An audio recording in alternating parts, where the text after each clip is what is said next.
Welcome back, friends. Welcome to another part of the digestive system lecture. That's the third part of the digestive system. And here we are talking about the different types of digestive system secretions. There are different organs present in the digestive system. Those are made with different tissues and cells. They are destined to produce a specific type of chemical factors that helps in the process of digestion. Digestion deals with both secretions as well as absorptions. First, they need secretions to break down the food into smaller fragments and produce nutrients in the unit form. Then they will take those nutrients and absorb that. So digestion is distant and designed in such a way. Now let's look at the process of the secretion. And that digestive secretions involve the production and release of juices and hormones by the gastrointestinal tract and its accessory glands like liver, pancreas, gallbladder and stuff.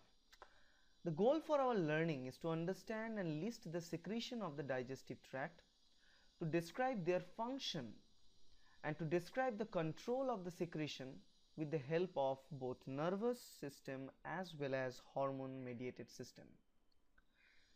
The first slide that I want to talk about is more of a fact slide where we want to say the typical daily consumption of food is approximately 800 gram for an adult and fluid is approximately 2 liter. Now among that, about 1.5 liter of the saliva is secreted into the mouth per day. So just imagine those things, 1.5 liter of saliva, approximately 2 liter of gastric juices secreted every single day, and pancreas delivers more 1.5 liter of the pancreatic juice, while liver or gallbladder start producing the bile of 0.5 liter, that's a half liter, and small intestine produces approximately 1.5 liter of the fluid as well. So you think that this whole secretions, if we join them together, it approximately gives us around 9 liter. So it's a huge deal, right? So the gastrointestinal tract contains about 9 liter of the fluid every single day, and it's about only 0.15 liter is eliminated with the feces. So most of them are required for the conversion of the food that we take and then we ultimately absorb in our body, and which is very remarkable, and that help us to understand about how remarkable our digestive system really is. Let's move into the first kind of secretion, that is salivary gland secretions, sorry, should be gland or saliva secretion. The extrinsic salivary glands include three different types. One is a parotid gland, this is a pair of parotid gland actually, submandibular gland and sublingual gland. These are the three major types of glands that we have as a salivary gland. While parotid glands produce serous fluid, and that fluid contains enzymes, electrolytes and different kind of mucin, a little amount of mucin which helps in to produce mucus a little bit. That's why we have a kind of mucus around in our mouth. Submandibular gland and sublingual gland produces more of a viscous fluid than parotid gland, okay, and all of them ultimately releases whatever things we call them saliva that carries salivary amylase enzyme that has the capability to break down starch and polysaccharide. So that's why if you eat any carbohydrate food, there is a first kind of chemical reaction will take place in the mouth due to the release of all the saliva coming in from the salivary glands. So saliva provides plenty of functions. One of the major function is the protection of our mouth against different bacteria and other foreign pathogens, because they have an antibacterial molecule secreted known as lysozyme. It's present in our saliva. It also carries immunoglobulin A, that is an antibody targeted, and this immunoglobulin A is known as a secretory antibody because it's secreted with saliva, tears and stuff. So that helps in protecting our body. Saliva also helps in the process of taste because it will dissolve the food chemicals. Then it will also help in the lubrication, right, because it will also produce a mucus a little amount. And fourthly is a digestion that we talked about, where it can break down starch with the help of amyls. Now if you look at the regulation of the saliva secretion, it is regulated both with the help of mostly it's with the help of the nervous system. The whole process is regulated there. So there are two scenarios you can see here. One is the satiety and then the stress. So normally when there is a process of involving with eating a food, or you're seeing a lot of foods and stuff here around you, and you have the access to all of them, so the parasympathetic nervous system of your body start producing acetylcholine. Acetylcholine helps involved with some chemical signaling inside the cell that ultimately produces inositol triphosphate and diacylglycerol. Both of them are kind of, diacylglycerol is a part membrane bound structure that will ultimately allows the further downstream signaling, which helps in release of and fusion of the saliva containing contents and vesicles inside the cell, that allows the saliva to come out in your mouth. While if you are going through any kind of stress, then sympathetic nervous system will start acting and norepinephrine will be made, that will produce a lot of cyclic AMP, and once they produce cyclic AMP, that will prevent the release of saliva. So mostly the process of salivation is controlled by autonomic nervous system, both the parasympathetic and sympathetic, as we saw just now. And normally they involve with the nerve, facial nerve, that's nerve number 7, hope I am correct, and another one is the glossopharyngeal nerve, that is the nerve number 9 here, glossopharyngeal. Both of these nerves carry this whole process. This parasympathetic stimulation causes watery and enzyme rich secretion from the salivary glands. Normally the touch, sight and the smell of the food stimulates these salivary glands, and you can just take different experiments to prove that. We have plenty of experiments to prove that thing. Like if you are entering into a good restaurant with a very appetizing smell, you see the appetizing smell, that means that smell stimulates our sympathetic and parasympathetic, mostly parasympathetic nervous system influence to produce saliva. And acidic substances and pressures of chewing also cause the increase of the release of saliva, because if you put something in your mouth and start chewing it with your teeth, that will also allow to release more of a saliva from the salivary glands. On the other hand, if you have a stress, kind of fear or fatigue, or if you're sleeping in these conditions, that inhibit the process of salivation. Otherwise, just imagine the amount of saliva we produce while we are staying awake is generally not produced during sleep, but sometimes while you are looking through a dream or something like that, saliva sometimes come out during the sleep as well.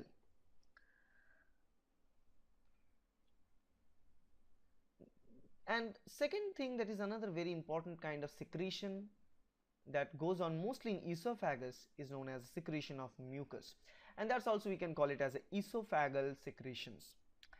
And this is the only secretion that is made by the esophagus, okay, because this mucus is very important component, and they actually produce component known as mucin, which is converted into mucus. Mucus is a very viscous and mobile thing that will actually make this area of esophagus slippery, and it also coats the whole esophageal cells so that the food can easily pass through the esophagus. This is one thing. Second thing is that normally esophagus is connected with the stomach, so if there is, stomach starts secreting acids in different contents, and there is a chance if stomach start to squeeze back and the lower esophageal sphincter is somehow releases, these acids can backflow into the esophagus. This phenomena is known as acid reflux, or it's also known as a disease called GERD, chronic esophageal reflux disease. That thing can cause the esophagus cells to kind of damaged by the activity of the acid, but the content of acidity is very high here in the stomach. So to prevent that, this esophagus produces those mucus that covers the whole esophageal wall and protect us against it. So this is how it look like. This is the intestinal fluid, these are the cells, and this will start producing bicarbonate to fight against that acid as well, because bicarbonate as well as they start to neutralize the environment of pH, because stomach lumen have a pH around 2, which is very acidic, like the hydrochloric acid and sulfuric acid at that range. Normally they produce hydrochloric acid, but that's very acidic, this pH 2. So once they produce, this mucosal cells arranged to have a based on pH 7, and they start secreting those things that to protect us against it. Now if you go to the third kind of secretion, it is a gastric secretion. This is one of the major secretions of our digestive system. Gastric secretion is like mostly it's called a gastric mucosa. Those are the cells that are present there. They start producing different chemicals with the help of exocrine and endocrine as well as paracrine secretions. The exocrine secretions collectively called the formation of gastric juice. Approximately 2 liter of this gastric juice is produced every single day, and it includes mucus. So generally gastric juice has several constituents. I say it has mucus, it has HCl, it has pepsinogen. Pepsinogen is a type of enzyme that can produce pepsin. Actually pepsinogen is a precursor of the enzyme pepsin, which is a protease enzyme, and they start to produce several type of intrinsic factors which has functions like mucus throughout the stomach is produced, and it's protecting the lining of the stomach cells. Pepsinogen is also secreted throughout the stomach. HCl is produced by fundus and body. These are the two parts that produces HCl through this place. Okay, and intrinsic factors are also produced by fundus and body. Okay, but rest of the parts produces rest of the body place. And this is signaling process known as enteroendocrine signaling, because if you look at the cells now, if you zoom into the structure, you'll see these are the zoom in structure. This is another same kind of structures we are observing here. Here you see different cells like G cells are present. These are the G cells. There are also chief cells, there are parietal cells, there are mucus cells. Different cells are present, and some of those cells known as enteroendocrine cells. Those enteroendocrine cells that are mainly present in the pylorus region, these are where the enteroendocrine cells are present. They start releasing gastrin. Gastrin is a hormone, and that's why we call these cells enteroendocrine hormones, enteroendocrine cells, because those are endocrinal secretions and secreted by the cells that are present in the enteric body.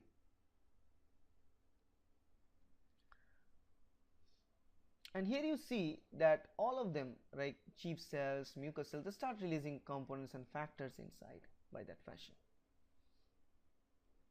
The specialized cell produce each of these gastric secretions separately.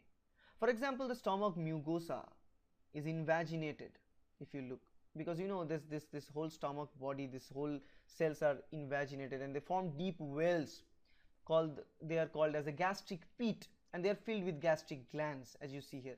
If you look at the fundus, this area, you'll see they start forming these invaginations, and one of such invagination is this one forming called gastric pit and gastric glands. Gastric glands produces mucus, because if you zoom into one of the gastric glands, it has mucose cells, they produce mucus. Gastric glands have like in the body as well as in fundus, they also produce HCl, and there are two types of mucus that are produced in the stomach. One is the thick alkaline mucus, another one is thin watery mucus. The parietal cells, if you look at here, these are the parietal cells, the specific design cells in this picture. These parietal cells, they start producing HCl and intrinsic factors, while mucus cells producing mucus. And there are other cells known as chief cells. These pink colored cells are the chief cells. These chief cells, they are also known as zymogenic cells, produce zymogen, which is an inactive proteolytic enzymes. Okay, and that will help to produce pepsinogen. And some cells in the gastric glands of the pylorus, if you look, they have a G cell. G cells mainly present in the pylorus, they are enteroendocrinal cells, they produce gastrin.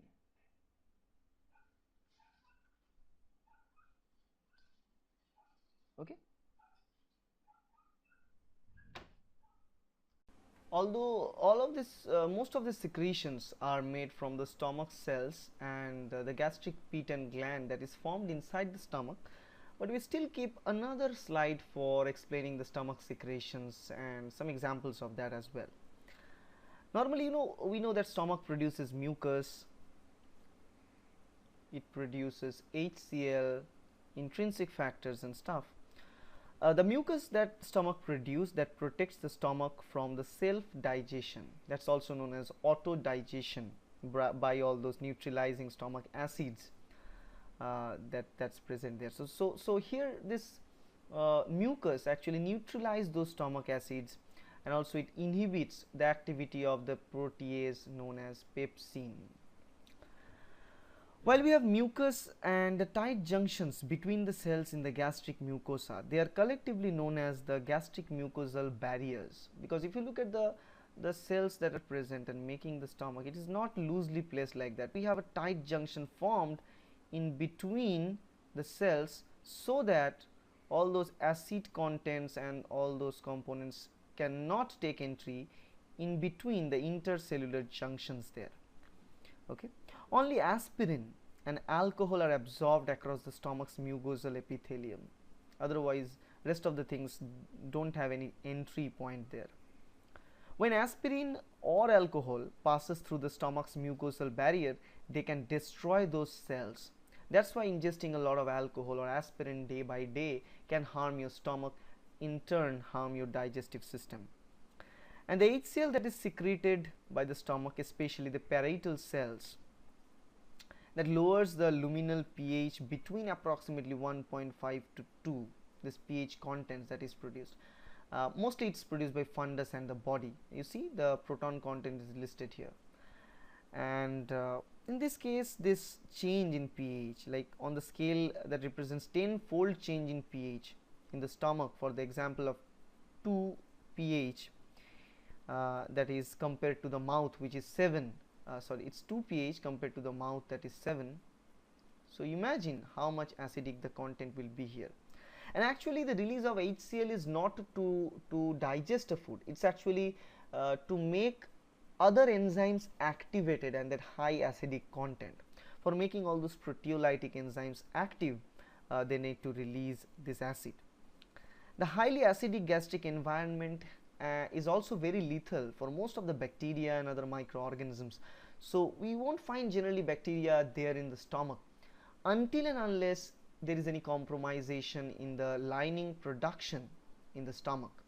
And if this compromisation is done due to the taking of aspirin or taking of a lot of alcohol day by day, or due to any kind of ulcer formed there, then bacteria can take place or take entry through that place.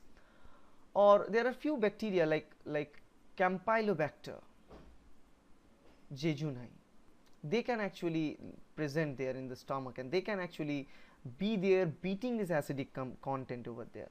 So that's one kind of bacteria that can colonize in stomach even though there is a high acid content, but most of the bacteria cannot. The HCl functions here to break down the plant cell walls, most of the connective tissues if we eat the plant product, because we used to eat a lot of plant products there. It denatures the protein a little bit, but mostly it converts that pepsinogen, which is the precursor molecule of pepsin, into the active pepsin. Once it produces active pepsin, that is the active enzymes to break down protein components, right? Now the parietal cells start secreting another factor known as IF, or intrinsic factor, which is also required by the intestinal cells to absorb vitamin B12. If we don't have intrinsic factor released properly in our stomach, vitamin B12 absorption will be halted, because if the vitamin B12 content is halted, if we can't absorb vitamin B12 in our body through stomach, that means our RBC production will be compromised there, because production and maturation of RBC required a lot of vitamin B12, because it's a cofactor. This acts as a cofactor in the process of the RBC maturation, and that can cause anemia known as pernicious anemia. The peptides in the stomach triggers the release of another hormone called gastrin, that is from this pyloric region, and these are the cells present here known as the G cells, through where all these molecules, all these hormones start to release. And they also, this gastrin stimulates the HCl secretion by the parietal cells, and also the histamine secretion by the paracrine cells that is present here. So paracrine cells also produce these histamines, and you know, histamine acts as a kind of a it synergistically act with gastrin to stimulate the release of HCl. So it's kind of a positive feedback loop going on there. Once it produces this gastrin from the G cell, it start producing more histamines from as well.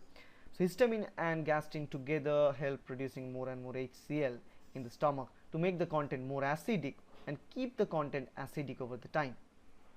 That's the idea.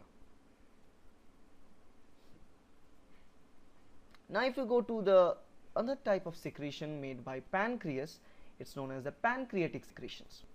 Pancreatic secretions mean they produce a lot of juices and chemical factors together, known as pancreatic juice. Now most chemical that produced by the pancreatic secretions, they are required in the digestion process, and mostly they are proteolytic, and also a few parts they also produce lipolytic enzymes as well, but very less, mostly proteolytic. The secretions that initiate the process of chemical digestion in the intestine actually comes from the pancreatic juice. Okay, and in this case they produce some important facts. One of such important fact is bile, that produced by the liver mostly, but it is stored and released from the gallbladder, that emulsifies fat to increase their surface area, and subsequent chemical digestion will take place. While the exocrine pancreas produces two types of pancreatic juice: enzyme rich pancreatic juice, that is one thing, enzyme rich, and second one is bicarbonate rich. So one of such juice contains a lot of enzyme factors, one of such contains a lot of bicarbonate factors. Both of them are required in different purpose. The enzyme rich pancreatic juice is stimulated by the hormone cholecystokinin or CCK, while the bicarbonate rich pancreatic juice is stimulated by the secretion of secretin. Okay. Now the exocrine pancreas secretions are often delivered through the different sort of hepatopancreatic sphincter that is present there between the pancreas and the junction between the duodenum. So that sphincter regulates the release of those exocrine materials, and they follow with some of the enzymes. If you look at the enzyme rich secretion, they contain some of the enzymes. One of such is mostly proteases. Example of such protease is chymotrypsin, produced by the pancreas. Second type is amylase, that's known as a pancreatic amylase because it's secreted by pancreas. The first sort of amylase released by our salivary gland is known as salivary amylase, and it also produces lipase or lipase, whatever you say, the enzyme to break down lipid. Now the action of lipase will only be strong when there is a release of bile from the liver, otherwise lipase cannot act on large fragments of fat. Now pancreatic proteases includes chymotrypsin, trypsinogen and procarboxypeptidase. All these things, chymotrypsinogen, trypsinogen, whenever we have a gen attached as a suffix there, that means that chemical or that enzyme is not properly active. These are the pre-molecules. We need to cut, and some sort of modifications are required to make them active. So let's say trypsinogen is converted into trypsin, chymotrypsinogen is converted into chymotrypsin, and procarboxypeptidase is converted into carboxypeptidase. And actually enterokinase is the enzyme that helps in the conversions of all those actually trypsinogen into trypsin, chymotrypsinogen into chymotrypsin and stuff.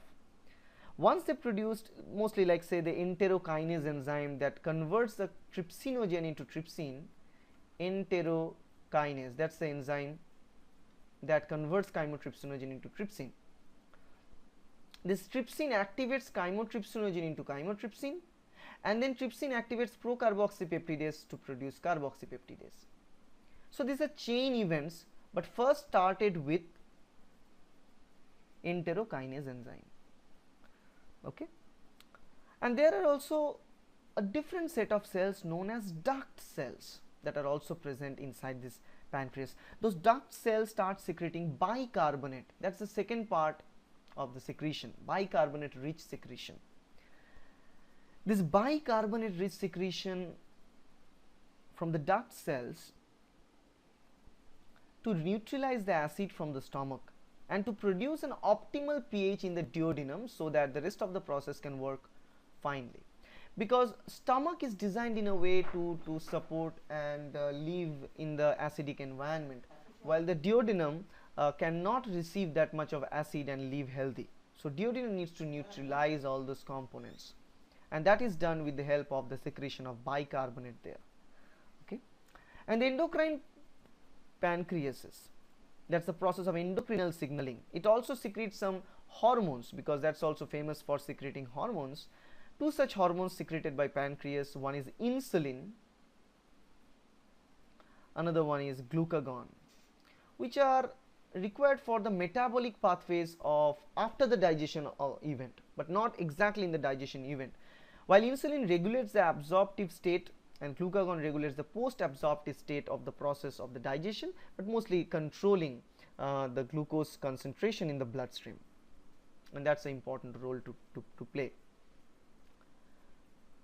The regulation of pancreatic secretions are made up with different hormones like secretin, GIP and CCK. Secretin says like acidity in the intestine causes increased sodium bicarbonate release to neutralize the environment. Fatty acids and sugar causes the increased insulin release, and CCK, fats and proteins, cause the release of this CCK. So all these things, depending upon what kind of content that we have and that we are digesting, stimulates the release of all those different hormones. And here is a feedback loops presented, a positive loop and a negative loop, where it's controlled by hormones as well as parasympathetic nervous system.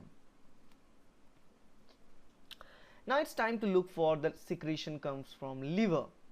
And when you talk about liver, I always get fascinated about the function of liver, because this is one of the most important organ of our body, because it carries a lot of functions for metabolism as well as in digestion in so many different directions of our body, to release all the toxic materials from our body and everything. So this is kind of a hero organ of our body. The main digestive function the liver plays is to produce what is called as bile, and bile is associated in the digestion of fat. If they don't secrete bile, the fat digestion will be kind of impossible. The bile backs up into the gallbladder, so it's secreted by liver, and through this duct it will go to the gallbladder through this systolic duct, and finally those all ducts, common hepatic duct and systolic duct, they all tie together to finally form what's called a common bile duct that will ultimately release all those components into the duodenum. And they have here what is called hepatopancreatic sphincter just between this duct end, where we have the connection between the bile storage site, that is gallbladder, pancreas and the liver. So three different ways connected to one single common duct. There is a sphincter to regulate this whole process, that is hepatopancreatic sphincter. Now the two major components of bile is organic compounds and bicarbonate solutions. The organic compounds that we have mostly are bile salts that helps to emulsify the fat. So if you have a large fat component, it will break those components down into smaller chunks and fragments, so that all those lipolytic enzymes have much more surface area to work and break down those fat components into further smaller fragments, right? And bile work associated with the pancreatic lipase, which comes through the pancreas. So once bile fragmentize and emulsifies those fat, then lipase will act and break the fat down into fatty acids and glycerol. That's how the digestion takes place there. Okay, and it also contains lecithin, it contains cholesterol, and it contains bilirubin. So bilirubin, lecithin, cholesterol, and all the rest of bile salts are secreted there. While cholesterol and bilirubin are eliminated through the feces, but bile salts are recycled throughout the time because they are required all the other times in different process. They are recyclable, and they stimulate the secretion of bile from the liver, and then those bile can store into the gallbladder. So that's why we have a storage site, because liver is the busy organ, it cannot produce those bile wherever it's required in their process. So whenever you digest food, some part of the bile which is stored in the gallbladder, that will come to help in the process of digestion. So when we stimulate this whole process, like when you stimulate the release of these chemicals by the enzyme, by the hormone actually secretin, that's called as nature's antacid. Secretin is secreted. Bile duct cells secrete bicarbonate solution that is identical to the pancreatic bicarbonate solution as well, and that function as a liver neutralizing agents.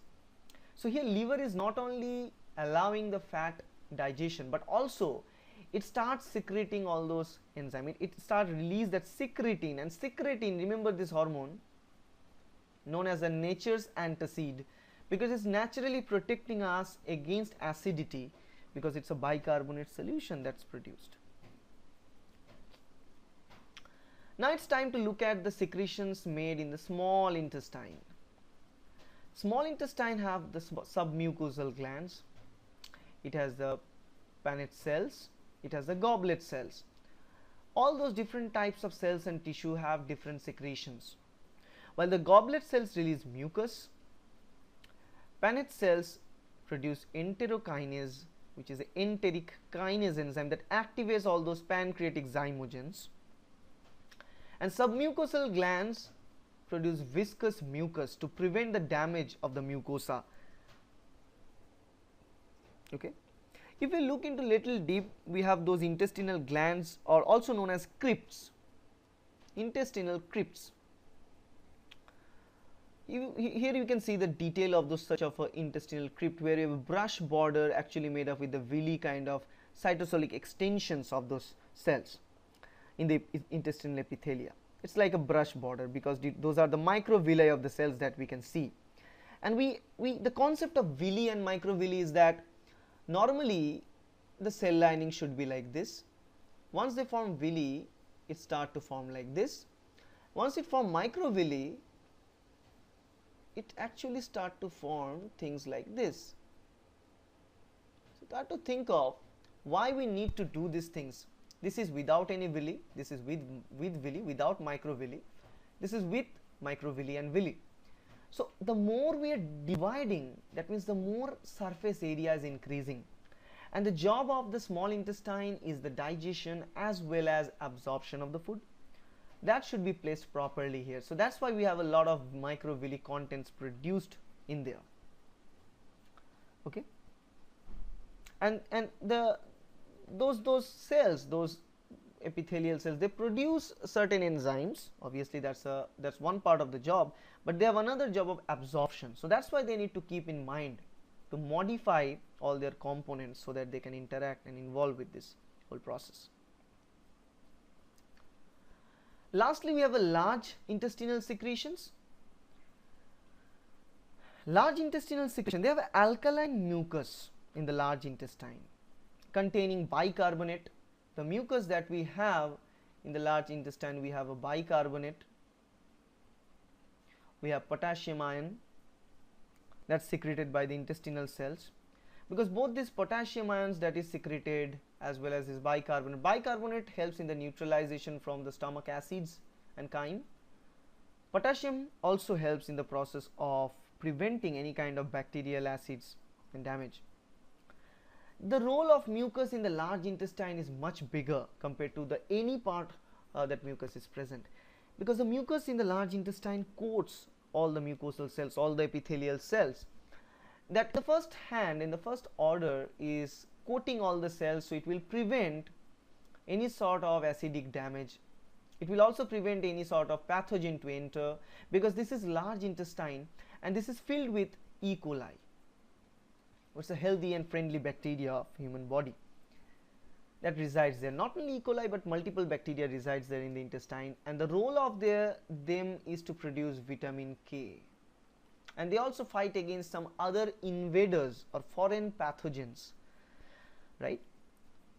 That's why we need to take a like close look of gaining a good healthy gut microflora is a better way of living healthy life. That's why we involved with the idea of probiotics, where we take all those healthy bacteria from outside with the help of like yogurt and other stuff, so that it can keep us healthy. Now the mucus that we see here, it lubricates the feces and protects the large intestinal wall from any sort of mechanical damage and friction that is generated during the release of the feces.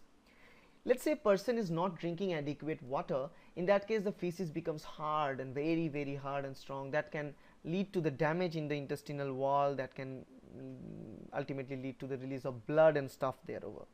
That can be prevented. And both the reflex that is required here, long reflex as well as short reflexes that are triggered by the mechanical stimulation of the acid and the increased secretion of alkaline mucus from the large intestine start to release. So the more friction it will be generated, the more feces are going to involve with the interaction with the wall, the more they want to create mucus, so that those feces will remain soft and it can release without harming any of the cells and intestinal lining of our body.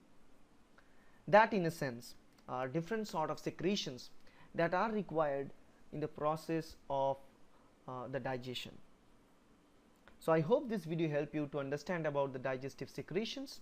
If you like this video, please hit the like button, share this video with your friends, and definitely subscribe to my channel to get more and more physiology videos like that. Thank you.